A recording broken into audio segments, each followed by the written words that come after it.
over 10,000 years ago, hunter-gatherers in Anatolia learned to farm. They began worshipping an Earth Mother goddess, like this 8,000-year-old Anatolian idol, and she was associated with agriculture and fertility. 8,500 years ago, the Anatolians spread across Europe, replacing most of the people who were there before and bringing their agriculturally oriented religion, which was heavily conscious of the seasons, the stars, and when to plant the crops. My name is Tom Rousel. I'm an historian. In this film, I am travelling to Lycia in Anatolia, where I hope to uncover some of the secrets of the ancient Earth Mother and to learn how her cult survived the Indo-European Bronze Age and beyond. Please join me on this journey through the ages.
Right here was the capital of the Lycian League.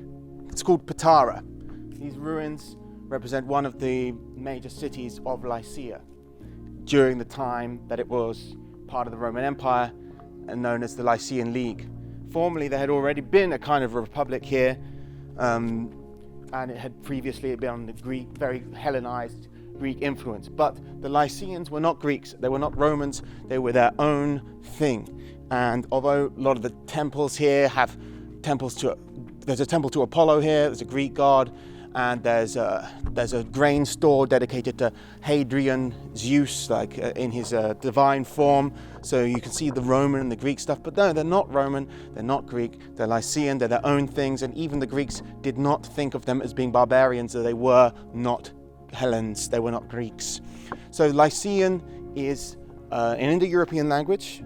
It's of the Luwian branch. So the Luwian branch is all these western coast of Anatolia, different types of languages, of which Lycian's one, and these Luwian languages are part of the Anatolian language family. The Anatolian language family is the first language family to break away from Proto-Indo-European, which was spoken on the steppes of Russia. Somehow, a branch of Indo-Europeans came down into Anatolia and quite early on and mingled with the native Neolithic peoples of Anatolia to create a new culture, which is what we call ancient Anatolians, the most famous of which is Hittite. Lycians, less famous, but they're also important. Right here, we're on the southwestern coast of Turkey. And this is a place that links up Anatolia with all the Aegean city-states. So you've got to remember, like, the Minoans was one of the early civilizations. Down to the south, the Egyptians, of course, a very early civilization. And then to the northeast, we have the Hittites. So this is a key area for the Mediterranean and trading things. And we're right on the beach in this city. So no wonder the Lycians became an important people. We know about Lycian as a language from multiple sources. First, Lycian started being written as its own language after Lycia became part of the Achaemenid Empire, which is part Persian. So there were some Persian speakers here too. But they started writing it here. Lycian as a language has its own script, which is actually a modified form of Greek script, but it's a different language entirely. As I say, it's an Anatolian language. We have, coins with Lycian on it, hundreds of coins, and there's many, hundreds of inscriptions here on walls in Lycian. Most, I think, of the inscriptions here aren't actually in Lycian, they're in Greek or Latin, or there's Persian or Hittite or whatever. We have mentions in Hittite sources as well about the Lycians, so that's how we know about them from the earliest sources, is the Hittites talking about them, and also the Egyptians talk about them too.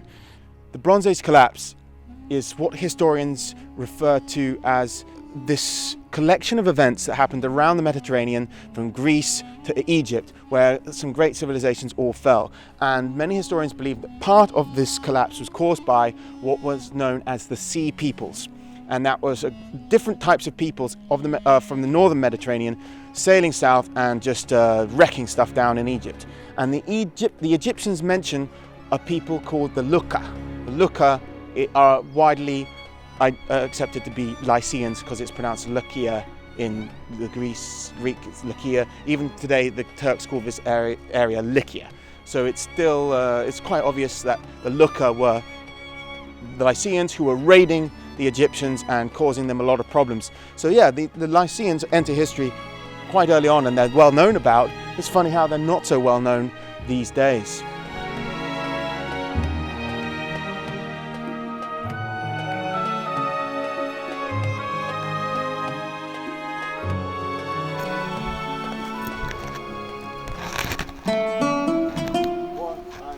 Evocative sight.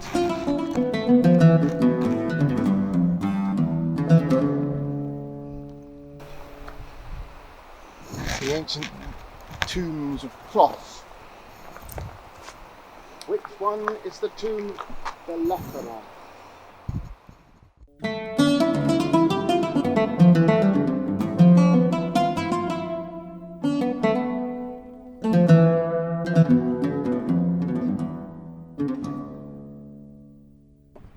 Most of the ruins here date to the Roman period, around the 2nd century BC, when what was called the Lycian League. That was like a free Lycian state, which was later taken over fully by the Roman Empire. Prior to that, there was the Greek period. That's when you get the theatre and some of the baths over that way. But that carried on in use into the Roman period. The unique part of it is all these tombs cut in to the rock face, and the tombs are basically meant to look like Lycian houses, which were made of wood. So these here represent like the wooden beams in Lycian houses, but when they died, the aristocrats didn't live in wooden houses. They had to live in stone, cut straight into the cliff, stone versions of those wooden houses. Even, you can't see, but there's terraces looking like they're wooden, tiles built up at the top here. It's quite an interesting feature, and I wonder what the religious significance of stone was, that they couldn't just build wooden houses for the dead like they lived in. This entire settlement of Tlos is recorded in many different places. The Romans called it the great metropolis of Lycia during the Roman period. But in the modern era, everyone had forgotten where Tlos was, until an Englishman came to the rescue, of course, Charles Fellows, in 1838. Like many ancient civilizations, ancient cities in the world, had to be rediscovered by the English, who took an interest in uncovering these ancient places. But most of what's been exposed here today didn't get uncovered until the early 21st century. So this is all quite new discoveries, a lot of it. Some of it was exposed and then destroyed by Ottomans because an Ottoman feudal lord took apart one of these tombs and used it to build a house up on top there. So, the Ottomans knew that there was ruins here, but they didn't know it was the ancient city of Tlos, or maybe they certainly didn't care to find out that anyway.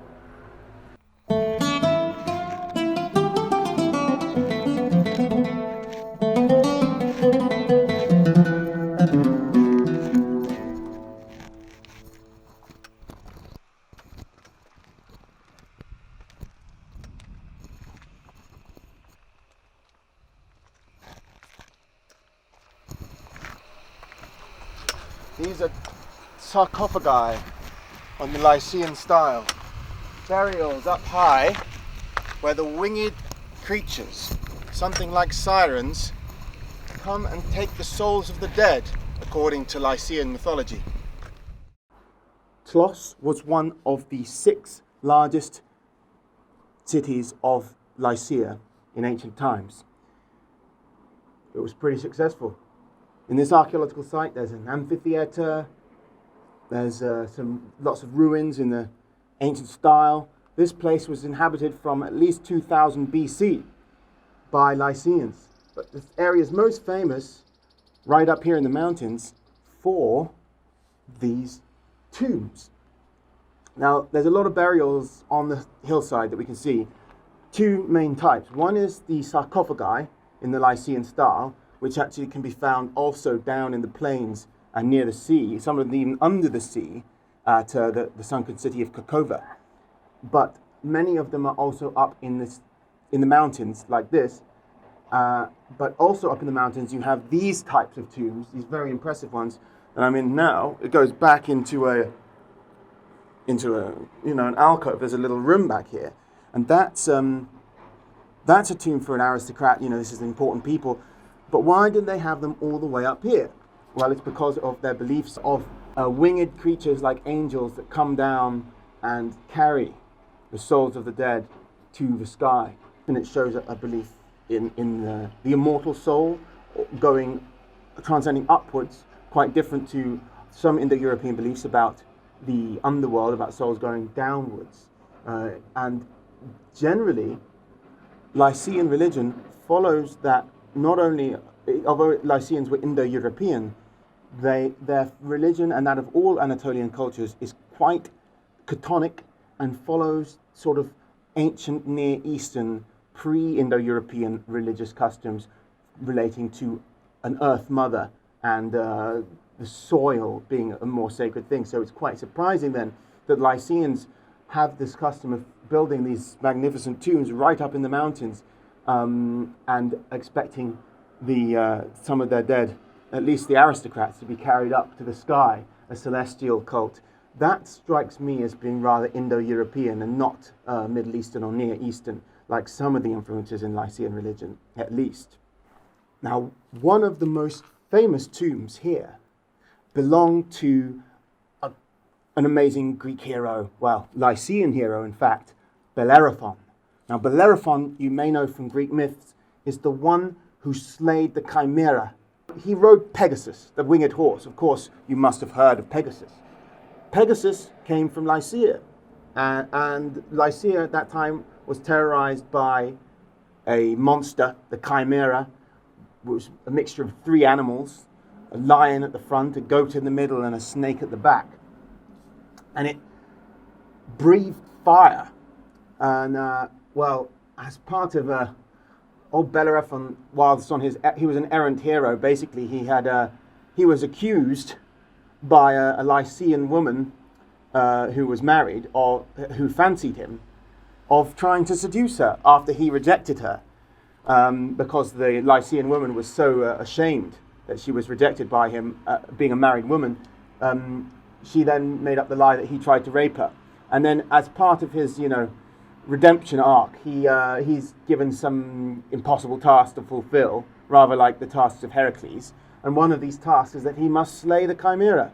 And in order to do that, first he gets the advice of a seer, and the seer tells him, you must first find Pegasus. And once he acquired Pegasus, the winged horse, he went to fight with Chimera and managed to kill it by lodging a lump of lead in its throat as it was breathing fire, which of course caused the lead to melt and therefore suffocated the creature.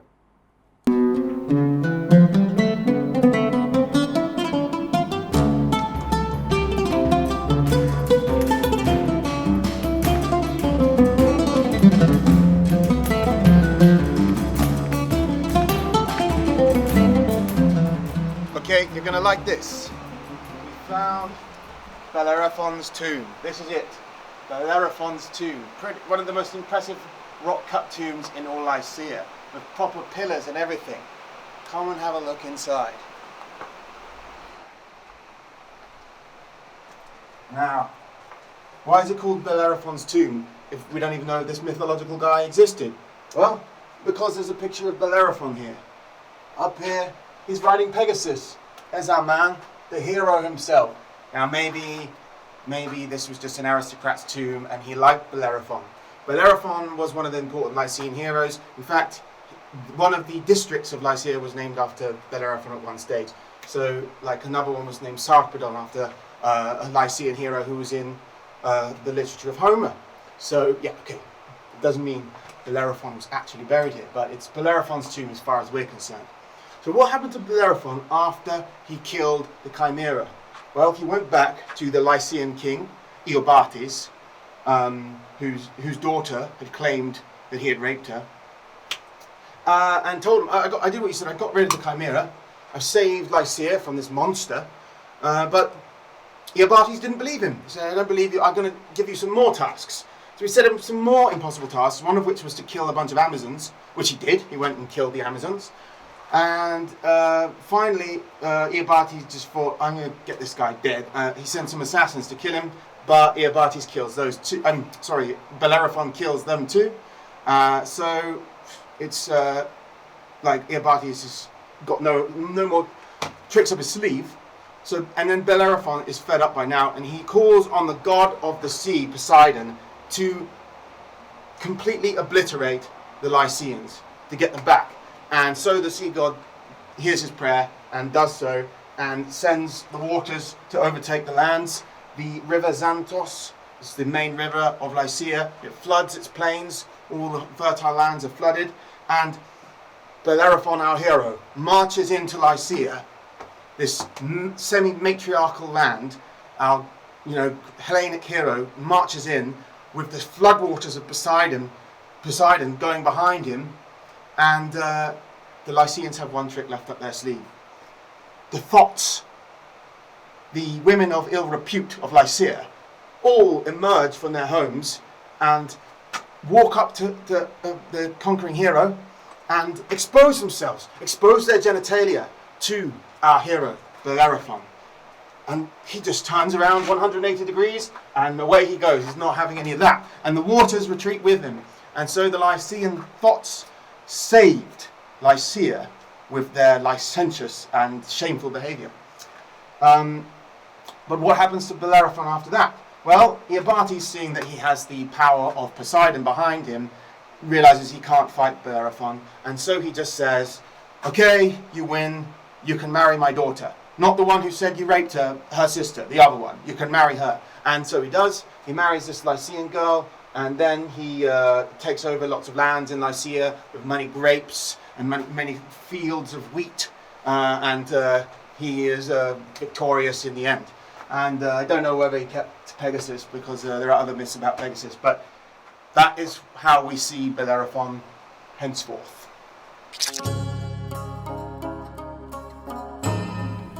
The Lycians believed that a kind of council of gods called the Mahai huwedri would punish anyone who violated a tomb.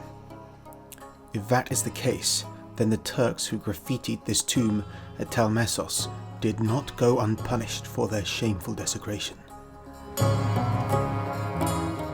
As well as Egyptian and Hittite documents, the Lycians as a people and Lycia as a place are recorded in the writings of Homer. In the Iliad we have the following passage: I have come, a companion to help you, from a very far place. Lycia lies far away by the whirling waters of Xanthos. There I left behind my own wife and my baby son. There I left my many possessions, which the needy man eyes longingly. In this passage, the Lycian hero Sarpedon echoes the sort of feelings that we see of Hector in the same story, as someone who has left behind his wife and children. And that means Sarpedon was seen by the Greeks as a tragic hero in much the same vein as the Greek heroes. And there's another passage about Lycians in the Iliad. Glaukos, why is it you and I are honoured before others with pride of place? The choice meats and the filled wine cups in Lycia, and all men look on us as if we were immortals. And we are appointed a great piece of land by the banks of Xanthos, good land, orchard and vineyard. and plough land for the planting of wheat. Therefore, it is our duty in the forefront of the Lycians to take our stand and bear our part of the blazing of battle, so that a man of the close-armoured Lycians may say of us, indeed, these are no ignoble men who are lords of Lycia. These kings of ours who feed upon the fat sheep appointed and drink the exquisite sweet wine, since indeed there is strength of valour in them, since they fight in the forefront of the Lycians.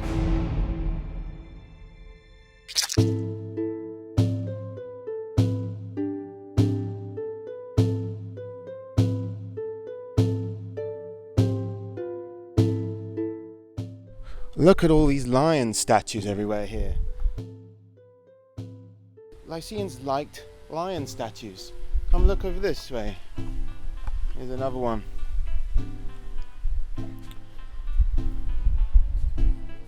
Now, they weren't obsessed with Africa. The reason there were so many lion statues is because in those days there were the Eurasian lions. That's the Asiatic lions. They lived in some parts of the Middle East and Southeast Europe, the Balkans, Greece, until the ancient period, until quite recently in history. The species of lion is extinct now, and that's the lions that you're talking about in the Bible. That's the lions that they're talking about, in these kind of statues. That's the sort of lions they're probably using in the gladiatorial arena. And they were scary, just like African lions. They were killers. And imagine you're walking around at night time, you've got to go and visit someone's house at night, and one of these things can just pounce out at you and crunch your neck and kill you. I mean, it's going to be scary, of course. They're going to be a big part of your mythology and stuff, and of course also a big part of your art.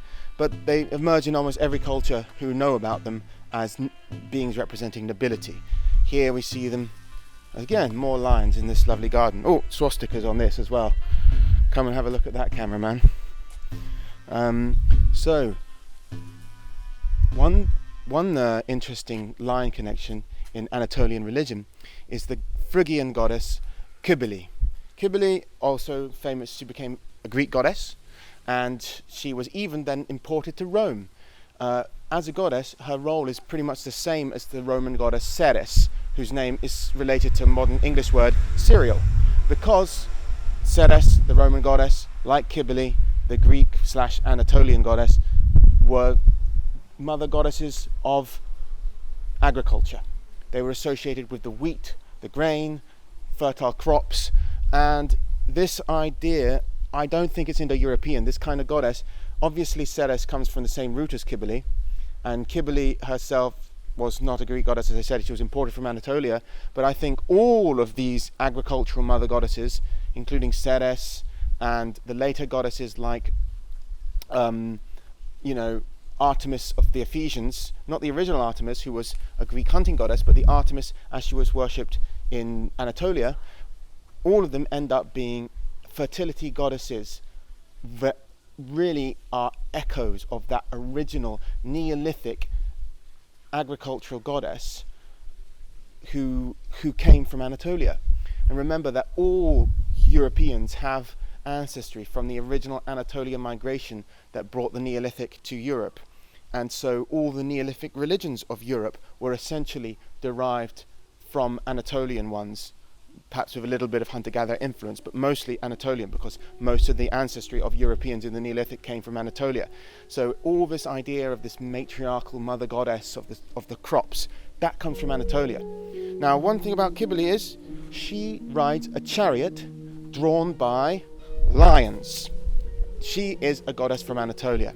Now, Ovid tells us of a very interesting story in his Metamorphoses about Cybele's lions, and a very important story about why we need to fear lions.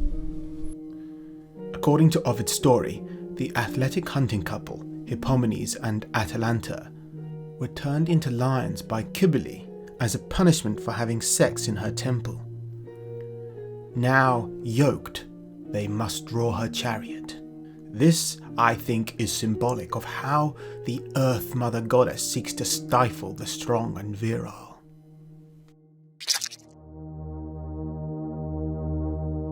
But Cybele wasn't popular among the Lycians. So how did the Earth Mother manifest among them? And what other elements of pre-Indo-European culture and religion can be found among the Lycians? To find out, I need to visit the religious centre of Lycia, their most sacred site, Latoon.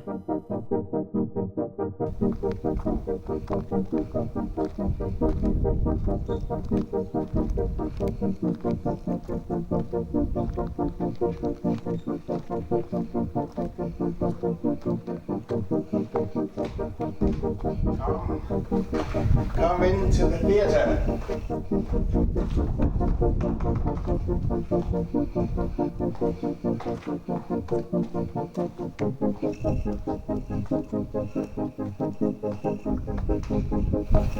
Look at that.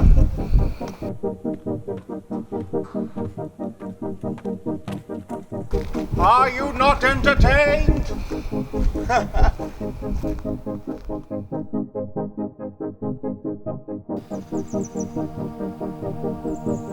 Latoon is perpetually swampy, even in the scorching heat of summer. For this reason, it is home to terrapins, snakes, lizards and frogs. But this isn't just because it's a ruin. According to ancient sources, it was always swampy around here.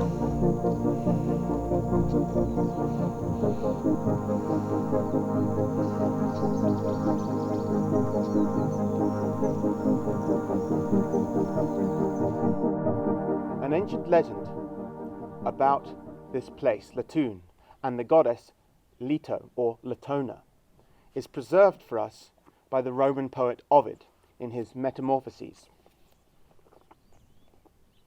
In Lycia's fertile fields once long ago, the peasants scorned Latona, not unscathed. It's not a thing well known, the men of course being low-born louts, but marvellous all the same. I saw with my own eyes the lake and place famed for the miracle. For my old father, too old by then, too worn to take the road, had charged me to retrieve some special steers and given me a Lycian for a guide. With him I traversed those far pasture lands, when, standing in the middle of a mere and black with ash of sacrifice, beheld an ancient altar ringed with waving reeds. My guide stood still and muttered anxiously, "Be gracious to me," and I muttered too, "Be gracious." Then I asked him if the altar was built to Faunus or to the Naiads, or some local god, and he gave this reply. Oh, frog. "Not so, my lad. No mountain deity enjoys this altar. It is claimed by her whom once the Queen of Heaven barred from the world, whom drifting Delos scarcely dared consent to harbour, when this island swam the sea. There, leaning on a palm and Pallas's tree, Latona, in spite of Juno, bore her twins. From there again she fled, the wife of Jove, hugging her newborn infants, both divine. And now in Lycia, the Chimera's land, the flaming sun beat down upon the fields. The goddess, tired by her long toil, was parched with thirst. So hot heaven's torrid star, the babes had drained their mother's milk, and cried for more. She chanced to see, down in the dale below, a mere of no great size. Some farm folk there were gathering reeds and leafy osiers, and sedge that marshes love. Reaching the sedge, Latona knelt upon the ground to drink the cooling water. Knelt to drink her fill. The group of yokels stopped her. "Why," said she, "why keep me from the water? Everyone has right to water. Nature never made the sunshine private, nor the air we breathe, nor limpid water. No, a common right I've reached. Even so I humbly ask, please give it to me. I do not mean to wash or bathe my weary limbs, only to quench my thirst. My mouth is dry as I am speaking. My throat is parched. Words hardly find a way. A drink of water, nectar it will be. And life, believe me too, life you will give with water. And these babies here, who stretch their little arms, must touch your hearts. It chanced the twins stretched out their arms. Whom could those words, those gentle words the goddess spoke, not touch? Despite her pleas, they stopped her, adding threats, unless she went away, and insults too. And not content with that, they even stirred the pond with hands and feet, and on the bottom kicked the soft mud about, in spiteful leaps. Her thirst gave way to anger. Of such bores she'd ask no favour now, nor speak again in tones beneath the goddess. Raising her hands to heaven, "Live in that pool of yours," she cried, "for evermore." And what she wished came true. They love to live in water. Sometimes all their bodies plunge within the pool's embrace. Sometimes their heads pop up. Often they swim upon the surface. Often squat and rest upon the swampy bank and then jump back to the cool pond. But even now, they flex their squalid tongues in squabbling, and beneath the water try to croak a watery curse. Their voice is harsh. Their throats are puffed and swollen. Their endless insults stretch the big mouths wide. Their loathsome heads protrude, their necks seem lost. Their backs are green, their bodies their biggest part, their bellies white, and in the muddy pond they leap and splash about. Newfangled frogs. And all the while I've read this to you, the frogs have been thrashing and squabbling and jumping about all around me, the descendants of the Lycian peasants who Leto transformed long ago, when they insulted her and her newborn divine twin infants, Artemis and Apollo.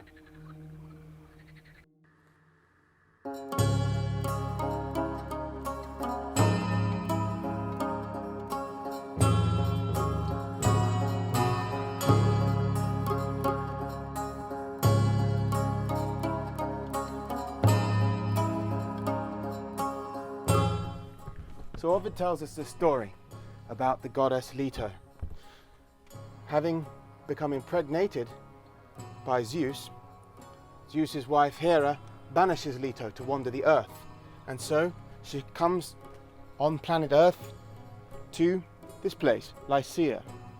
One story tells that a wolf guided her to the river Xanthos near here, and that she gave birth to her twins, Artemis and Apollo, and then named the region after the wolf, because Greek for wolf is lykos and the Greek for Lycia is Lycia. So I think that's a folk etymology, though I don't believe Lycia really means wolf, but that's one story of it. The other story, the one we know from Ovid, is more that she gave birth to them after turning the Lycian peasants into frogs, and gave birth to them here in Latun. Latun is one of the many cult centers of Lycia, but this is probably one of the most important religious sites. 3 temples here. This one, the biggest of all, is for Leto, Latun, Latona. She was basically taking the form of the mother goddess of ancient Anatolia, just like Cybele, who's a Phrygian goddess. They're very similar. And Artemis, who, although a Greek goddess of the hunt, in the form that she was known in Anatolia, like Artemis of the Ephesians and other regional Artemis worship in Anatolia, she's more like a kind of, instead of a huntress rural goddess, she's more like an urban mother, of the people, just like Leto, who is her mother. Now, Leto's name in Lycian actually comes from a Lycian word meaning lady. So she definitely has this kind of aspect of this ancient agricultural mother goddess, from the pre-Indo-European times. Of course, Anatolian languages are Indo-European, as I've said, but Anatolian DNA that we've found so far does not show very much evidence of steppe ancestry at all, which indicates that they preserved a pre-Indo-European religion here. This eerie statue does not resemble classical Greek statuary at all. It is believed to depict the Lycian goddess Eni Mahanahi, a local name for the late Bronze Age Luwian goddess Anis Massanassis, who became Leto as Greek culture dominated the Xanthus Valley around the 4th century before Christ. Latoon was originally built around a sacred spring dedicated to Mahai, the mother of the gods. She kept the mother role after being Hellenized as Leto. Her children Artemis and Apollo were known locally as Artemis and Natri. Undoubtedly, Leto derives from a pre-Indo-European agricultural mother goddess of Neolithic Anatolia. The 6th century author Stephanus Byzantinus, explaining the non-Greek word siessa, tells a story that this was the name of an old woman who gave shelter to Leto. Perhaps this is a memory of a half-forgotten myth of how the cult of Leto was accommodated by that of an older local goddess.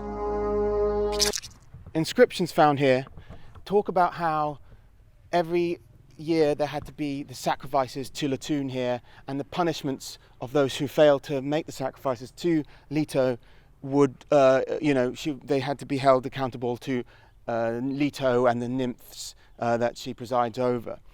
And we also learn from such inscriptions that a woman was allowed to preside over the National Assembly here, which shows how Leto was associated with this kind of ancient Anatolian matriarchal or semi-matriarchal perspective, and that allowed women to have much greater levels of power than one would expect from an Indo-European society. The central goddess is a woman.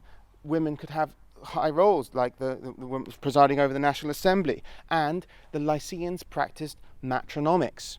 Matronymics is when you take your mother's surname instead of your father's one, which is completely absent in Indo-European cultures. Now this starts to make sense when we consider that the Lycia as a place has always had influences from outside, but it's always kind of preserved its original religion. For example, the Romans came, and they just integrated it into their Roman religion into the existing Lycian one. The Greeks came, and Greek religion integrated into it, like Artemis becomes a different thing here. And similarly, when the Indo-Europeans first came and the Anatolian languages were formed, the pre-Indo-European religion of Anatolia, which is very closely related to all the Neolithic religions of Europe, was preserved in a new way, with goddesses like Leto and Cybele and other Anatolian mother goddesses becoming more prominent than they are in proper Indo-European religions, which are they're more patriarchal. Now this one though, this place, you can see it's not just the other pagan religions they integrated, because look here, you might not be able to see from there, but there's crosses here, crosses right here. Well, over there, if you just look to this way a bit, that's a church. That's a very early Byzantine church. And the Byzantines came here and practiced Christianity, and they used this building. The Temple of Leto was preserved. They carried on using it. And it's not a coincidence that the cult of Artemis of the Ephesians was very, very influential on the early church. Artemis is very similar in her Anatolian form to the Virgin Mary. The cult of the Virgin Mary, as we know it, was influenced by that of Artemis of the Ephesians, and that's quite a well accepted fact among historians.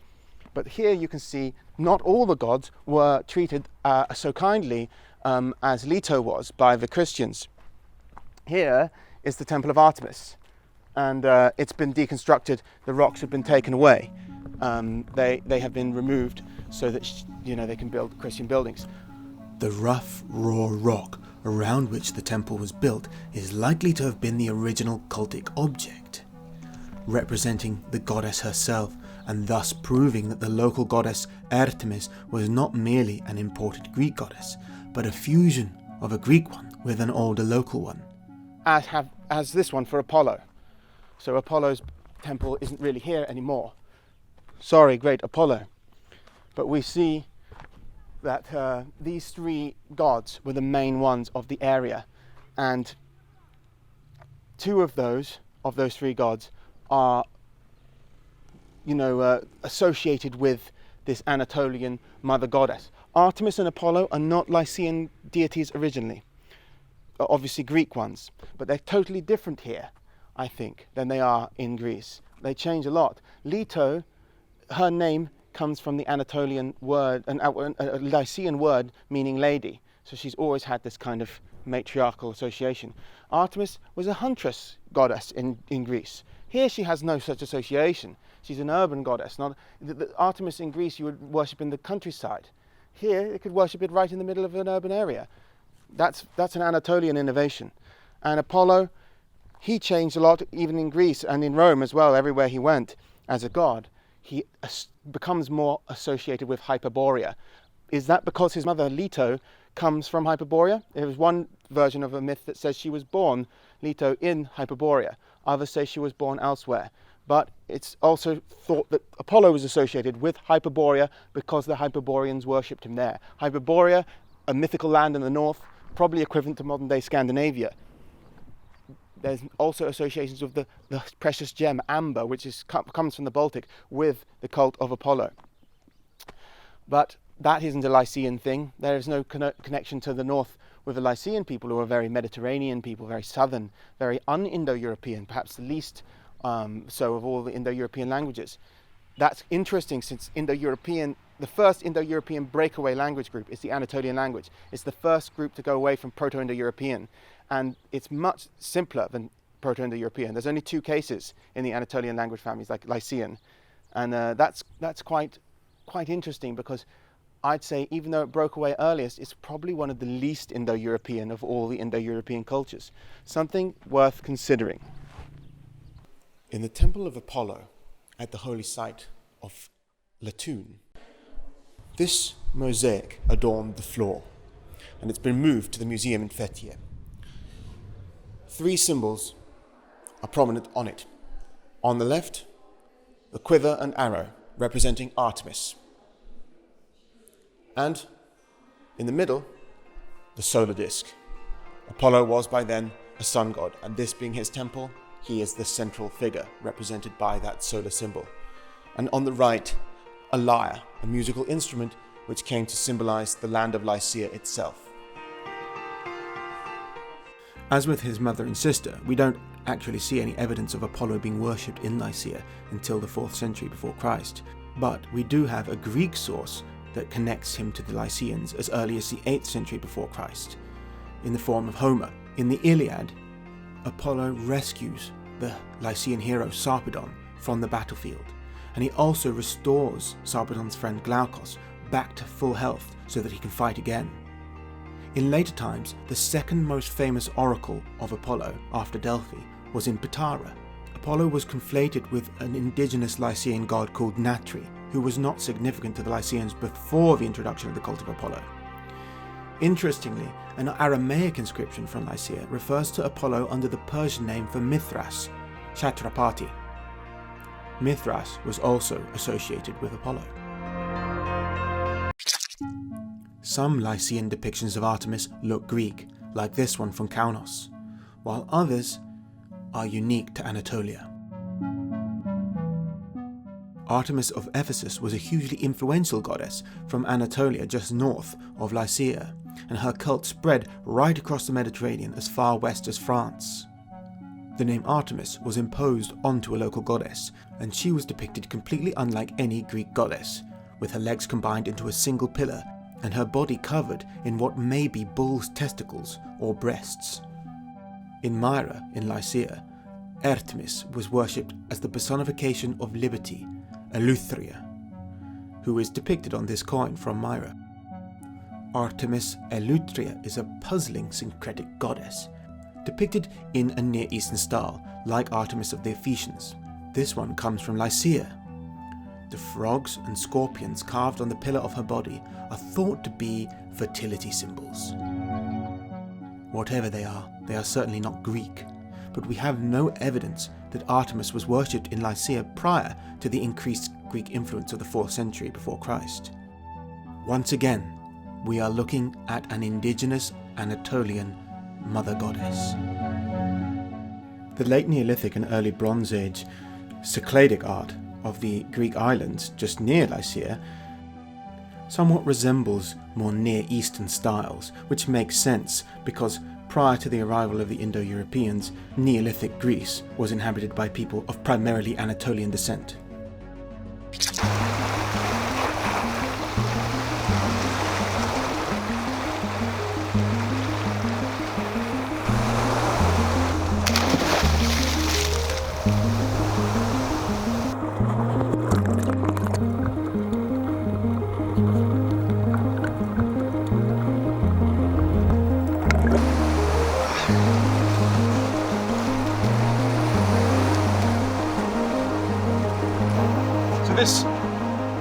anthropological concept of an ancient Earth mother is very old within the field of anthropology itself. Many people have posited it since the earliest days, I think, back in the 19th century of modern anthropology and history. And in this book, The Bow and the Club, Julius Evola explains how, carrying on from the modern developments of the noble savage from people like Rousseau, who never actually used that term, but French revolutionaries and progressive liberal thinkers of the early modern times were influenced by these kind of ideas. He writes the following, citing how J.J.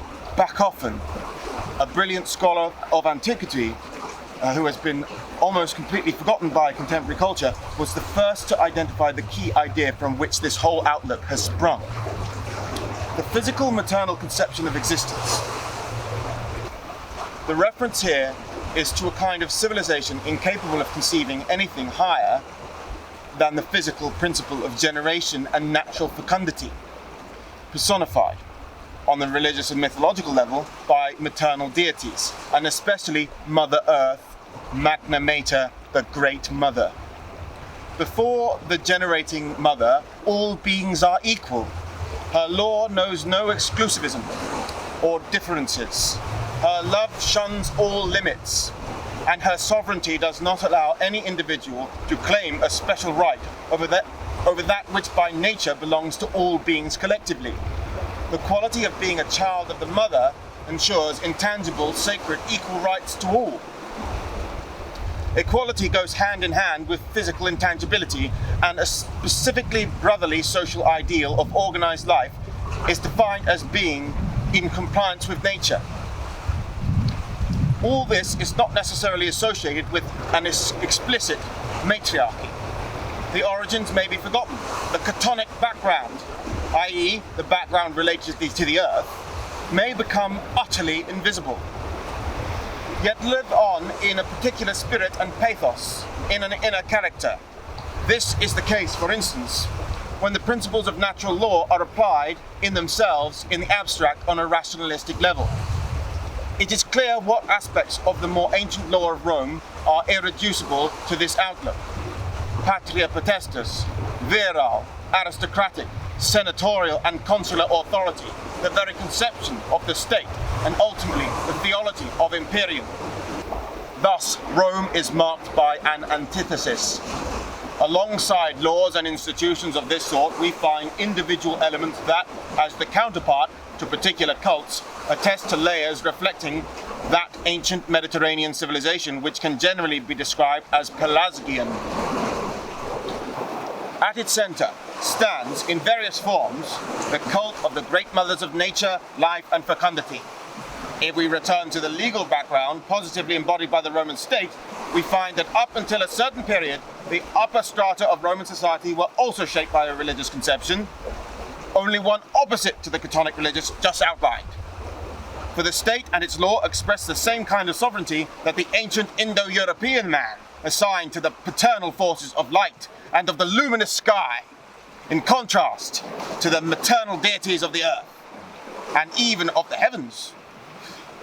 Christoph Steeding has rightly spoken of the luminous deities of the political world. I have already mentioned how the heavenly and Olympian deities were also seen to govern the world as cosmos and ordo. The higher Hellenic conception of cosmos, i.e. of an orderly and articulated whole equivalent to the Indo-European concept of Erta, also informs the Roman ideal of the state and of law. An etymological correspondence here, Erta and ritus, reveals the most profound meaning of the strict specific ritualism that constituted the counterpart of Roman patrician law. This law was differentiated and, by contrast to natural law, encompassed the principle of hierarchy, instead of equality of individuals vis-à-vis the Great Mother. What applied here was the principle of different degrees of dignity based on one's origin, one's particular position within a given stock or people, one's relations with the res publica, and one's specific vocations. The plebs instead obeyed a kind of law and idea of community where neither the individual himself nor his origins or clan carried much weight. And when Ulpian justifies the practice of assigning children born without the sanction of positive law to their mothers, he is echoing the archaic matriarchal view, a view which had remained particularly strong among the Etruscans, according to which children belonged first and foremost to their mother rather than father, and would take her name. It would be possible to provide many other details of this sort, all leading us to the same point.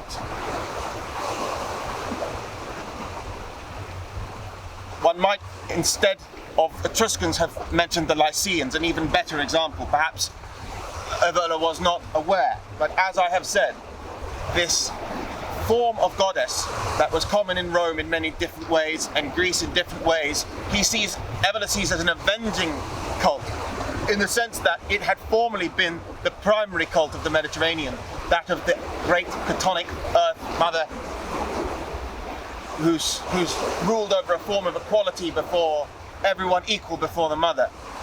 And this was not the ideal of the Indo-Europeans at all.